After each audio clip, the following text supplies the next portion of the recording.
Hi. NTPC அதாவது national thermal power corporation limited. So இது வந்து மிகப்பெரிய ஒரு பப்ளிக் செக்டர் கம்பெனி. இது வந்து பவர் ப்ரொடியூசிங் கம்பெனி, அதாவது எலக்ட்ரிசிட்டி கம்பெனி. ஸோ இந்த கம்பெனி வந்து ஒரு 3 days முன்னாடி வந்து 18,000 கோடி வந்து அவங்க ஃபண்டை வந்து ரைஸ் பண்ணியிருக்காங்க. ஸோ எது மூலமாக ரைஸ் பண்ணியிருக்காங்கன்னா என்சிடி, அதாவது நான் கன்வெர்ட்டபிள் டெபென்ச்சர்ஸ் மூலமாக. ஸோ அதனால் டெபென்ச்சர்ஸ் அப்படின்னா என்ன?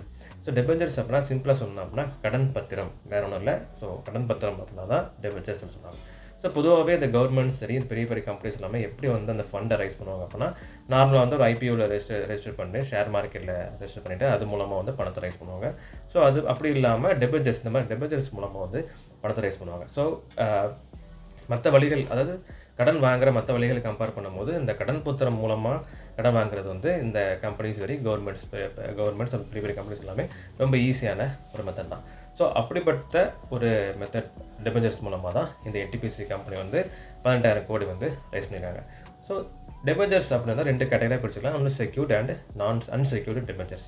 ஸோ செக்யூர்டு அப்படின்னா ஒரு இன்வெஸ்டர் பொறுத்த வரைக்கும் ஒரு செக்யூர்டாக இருக்கும். ஃபார் எக்ஸாம்பிள் வந்து நான் ஒரு 10 லட்சம் வந்து ஒரு கம்பெனிக்கு நான் கொடுக்குறேன் அப்படின்னா, ஒரு 10 வருஷத்துக்கு கழிச்சு வந்து அந்த கம்பெனி வந்து ஒரு மாதம் வருஷமும் சரி இல்லை மாதமும் சரி வட்டியும் கொடுக்கணும். ப்ளஸ் அந்த 10 வருஷம் கழிச்சு வந்து அந்த பிரின்சிபல் அமௌண்ட்டும், அந்த மொத்த அமௌண்ட்டும், அந்த 10 லட்சமும் அந்த கம்பெனிக்கு கொடுக்கணும்.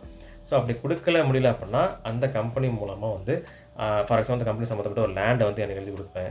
ஸோ அந்த கம்பெனி சம்மந்தப்பட்ட ஒரு ஃபேக்ட்ரி ஒரு பகுதியை வந்து எழுதி கொடுக்க மாதிரியும். ஸோ அந்த மாதிரி கொலாட்ரல், அதாவது கொடுக்க முடியல அப்படின்னா அதாவது இன்வெஸ்டரான எனக்கு வந்து ஒரு செக்யூர்டாக இருக்க மாதிரி. ஸோ அன்செக்யூர்டு அப்படின்னா முழுக்க அந்த கம்பெனி திருப்பி கொடுத்துரும் சொல்லிட்டு ஒரு நம்பிக்கை மட்டும் தான். ஒரு 10 லட்சம் நான் கொடுப்பேன் அப்படின்னா 10 வருஷம் கழிச்சும் கொடுத்துரும் அப்படின்னு சொல்லிட்டு ஒரு நம்பிக்கை மூலமாக மட்டும் தான் கொடுக்க முடியும். மற்றபடி எந்த அன்செக்யூர்டும் இல்லை. அதாவது அன்செக்யூர்டு மட்டும் தான் ஒரு இன்வெஸ்டருக்கு. ஸோ இது வந்து கேட்டகரி. ஸோ இந்த இது கீழே, அதாவது டெபென்ச்சர்ஸ் கீழே வந்து எக்கச்சக்க டைப்ஸ் இருக்குது. அதில் முக்கியமான 2 டைப்ஸாக வந்து சிடி அண்ட் என்சிடி. ஸோ சிடினா கன்வெர்ட்டபிள் டெபென்ச்சர்ஸ். ஸோ என்சிடினா non convertible debentures. So convertible debentures அப்படின்னா நான் ஒரு கம்பெனிக்கோ ஒரு கவர்மெண்ட்டுக்கோ ஒரு 10 லட்சம் கொடுக்குறேன் அப்படின்னா, ஸோ 10 வருஷத்துக்கு அந்த பீரியட் அப்படின்னா 10 வருஷம் கழித்து அந்த லோன் அமௌண்ட் வந்து திருப்பி கொடுக்க முடியல அப்படின்னா அந்த 10 லட்சக்கும் அந்த கம்பெனியோட ஷேர்ஸை நான் கன்வெர்ட் பண்ணி நான் வச்சுட்டு ஷேர் ஹோல்டராக நான் வந்து மாற்றிக்க வாய்ப்பு உண்டு இந்த சிடியில். ஸோ இதுவே நான் சிடி அப்படின்னா நான் கன்வெர்ட்டபிள் டெபென்ச்சர்ஸ்.